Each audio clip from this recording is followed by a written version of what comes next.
couldn't they look it up themselves? I mean, so where do we draw the line? That's the danger of controlling speech, right? It's controlling what people can or cannot put out there. Is if you're trying to create a law against it or even rules against it, it's dangerous. Yeah. So right now you've already drawn the line between swatting and doxing, and I'm just asking you why the line exists there. I don't know why you keep saying, where do we draw the line? Because you've already agreed that a line exists, and you've drawn it right now between swatting and doxing. Swatting's an actual crime. It's an actual crime. It's like calling the police, that takes an action on your part, and you're telling the police where to go. We're not talking about what actual crimes are. We're talking about what they should be. This is a discussion of how things should be. There's no point in doing this podcast for both of us to look up what the current laws are. If we're talking hypotheticals, if we're speaking hypothetically, I would say that swatting is wrong because it's a direct action. You're calling the police with the intent of basically possibly killing that person. But when you dox somebody, that is more vague, right? It's vague. Anyone can dox anybody, sometimes even by accident. Like, you accidentally dox yourself. That's a thing that can happen. Or if you're a journalist and you publish someone's information of voting, for example, voting records, you publish it out there, someone can argue, Yeah, so you can argue that, you tried to dox this person because they put their voting records out there.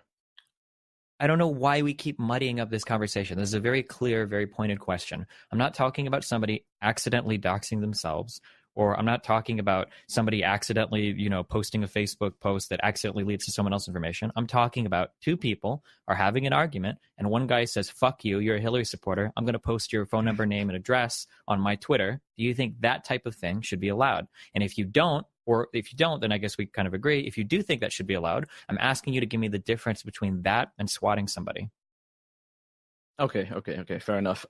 Speaking ethically, no, I don't think that should be allowed. It's obviously uncivil, and it creates danger for people, right? I mean, not just danger per se, but it creates this environment where everyone's afraid to say something because someone might dox them. And that is kind of the world that we live in, where some people are afraid to come out as Trump supporters because they might get doxed.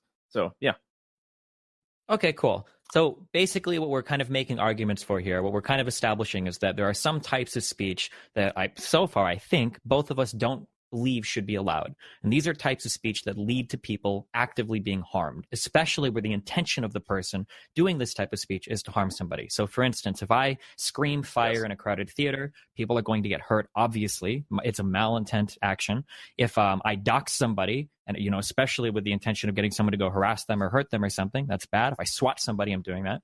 So now the question is, let's say that you have a group of people that advocate for a certain political ideology, we'll say Nazism, that would lead to actual physical violence against certain types of people. Should their speech be protected? Why or why not? And if it should be, why is that different from swatting or doxing somebody?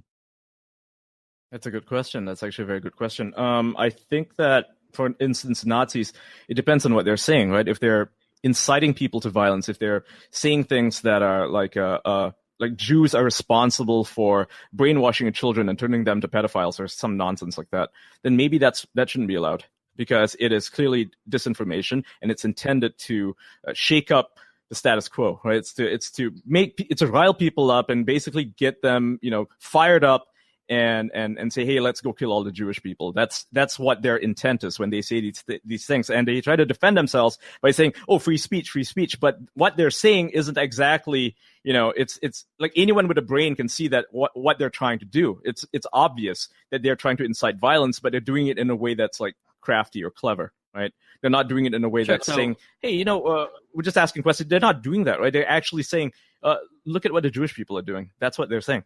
Yeah. So do you think that anybody that, for instance, is highly public about things like the Jewish question or whatever, would this fall under this group of people? So these are people essentially that claim that, okay, interesting. I mean, yeah, I don't know who's supposed to. I'm not a fan of anti-Semites. Okay, well, I mean, it sounds like your stances on this are more extreme than mine then, so I don't know. I don't know which side we're supposed to argue. I deal with a lot of racism IRL, there are nationalists over here, like ultra-nationalists. I won't say they're nationalists because I think nationalists are just normal people who love their country, right? Ultra-nationalists, that's the term we give to these people in Asia, is they're ethnic nationalists, basically. They're ethno-nationalists, and they believe that anyone from the outside or who's like mixed race, I'm mixed race, for example, are invaders, even though, my ancestors have been here for like 500 years, maybe even longer than some of them have been. But we're like outsiders to them. And they always ask these questions. They'll say, look at those Chinese people. I mean, why do they have all the businesses? And obviously we don't have all the businesses, but it's a quote unquote truth that they like to bring up, right? They'll say that, look, all those Chinese people are prosperous. The richest man in Malaysia, he's a billionaire. We have to ask questions about this. Why isn't that money, going to us instead? Like they don't look at the broader picture. Obviously, he's a Malaysian Chinese person who's bringing business to this country, and they don't care about that. They only care about the fact that he is not of their race, right?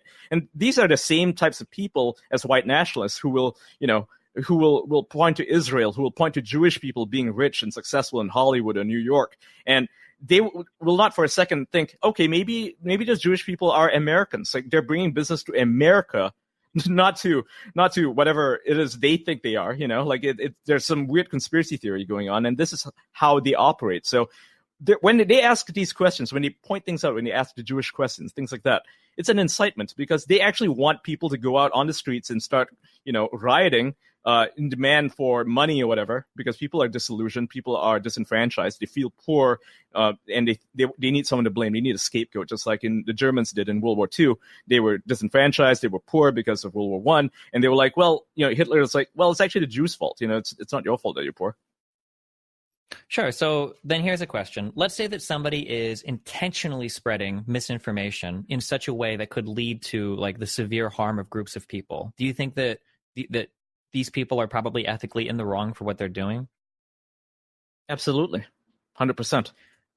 Okay, so I'm very curious then. Like a month ago, you were tweeting things saying that climate change is a hoax invented by neo-Marxists, when this is something that is pretty much ubiquitous. That's a fun one. Yeah, okay. Yeah. I can explain that one. I don't actually think that climate change is a hoax per se. I think that climate change is real. It does exist. And whether it's man-made, I think there is no question that there is a percentage of it that is man-made, but how much of it, we don't know yet, right? We don't have the data, not the hard data anyway, not conclusive data. And I do think that there are political organizations, like the guy was quote tweeting. If you look at my tweet, there's actually a guy who was quote tweeting. He's one of those types of people who are trying to politicize climate change. And sometimes it is, some people just believe certain things. Like maybe vegans believe that we should save the animals. So, stopping climate change is in their interest to do so. But then there are other people who basically are blaming capitalism. They're saying that the world is the way it is. People are suffering and people are dying. It's all hyperbole, of course. Well, and so that we need to solve climate change to stop them. Why don't you think capitalism could come under fire for something like climate change? Why should it be?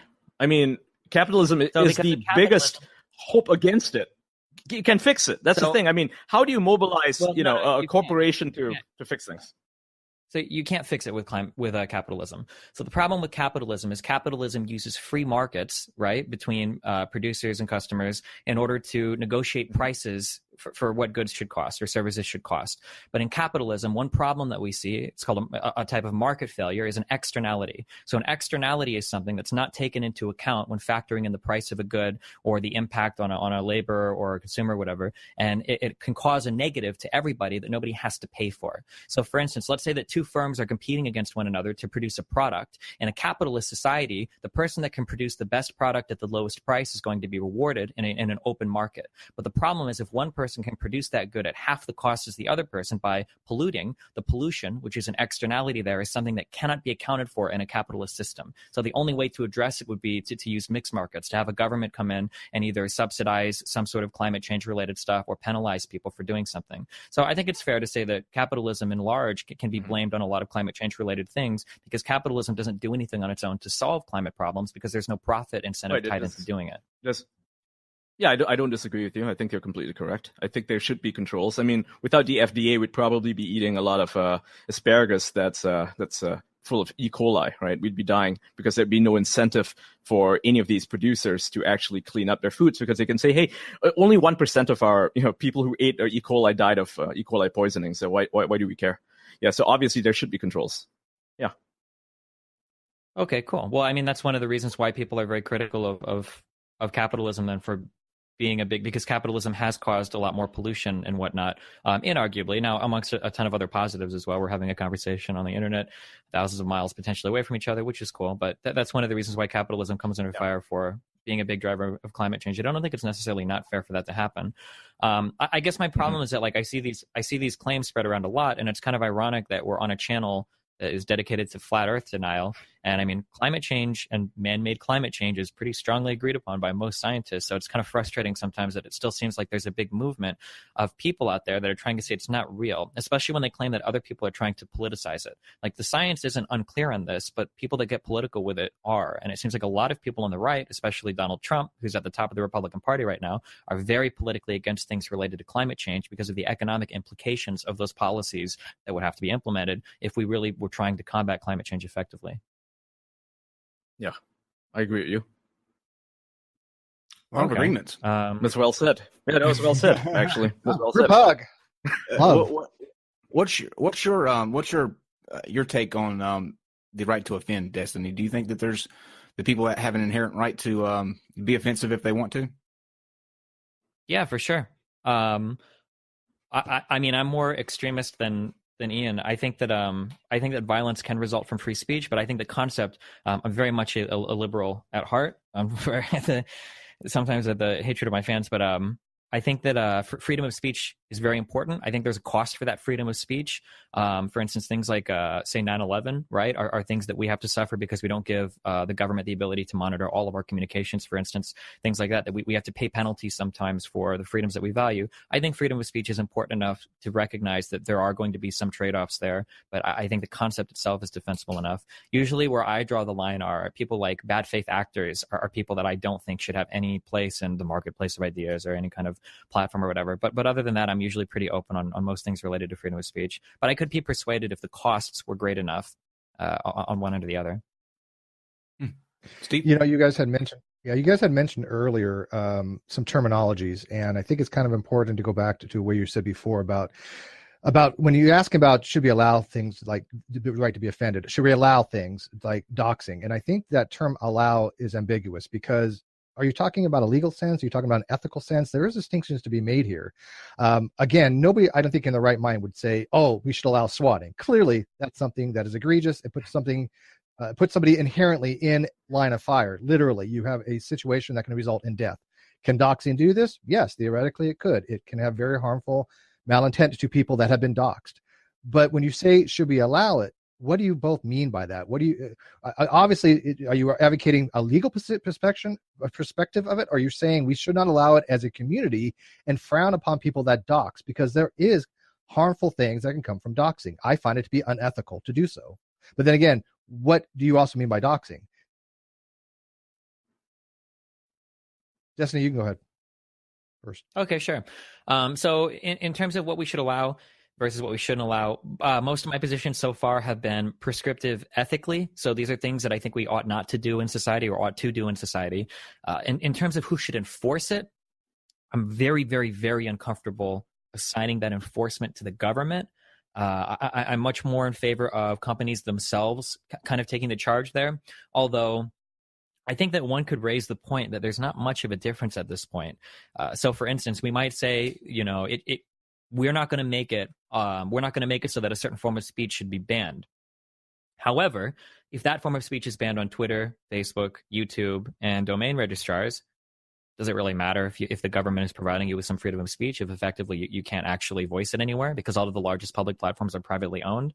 I mean, there's a lot of tricky topics there, but in terms of what should or shouldn't be platformed, I mean, for me, things that cause direct physical harm or are calls to direct physical violence, like doxing or swatting, I think these are things that, at the very least, privately should be absolutely against terms of service and whatnot.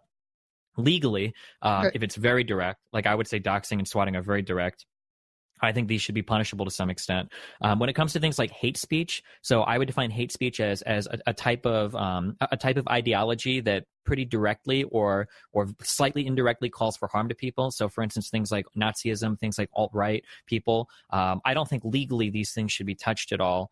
I think that privately, I think there's a strong case for removing these things. And I think that personally, I think that people can react to these in violent ways and be justified depending on the type of rhetoric that's being spewed. So for instance, if you're like somebody like Richard Spencer, I think you can have ethical justifications for attacking if you see somebody like this, because they're essentially pushing an ideology that might lead to the extermination of you or other Americans that you think who have lives that are worth defending. Okay, and I think there's something to be said for that. However, I think there's like 5 different avenues you can go down just with that one response that you had. Yep. But it's very, very good. But Ian, same question to you, especially in regards to the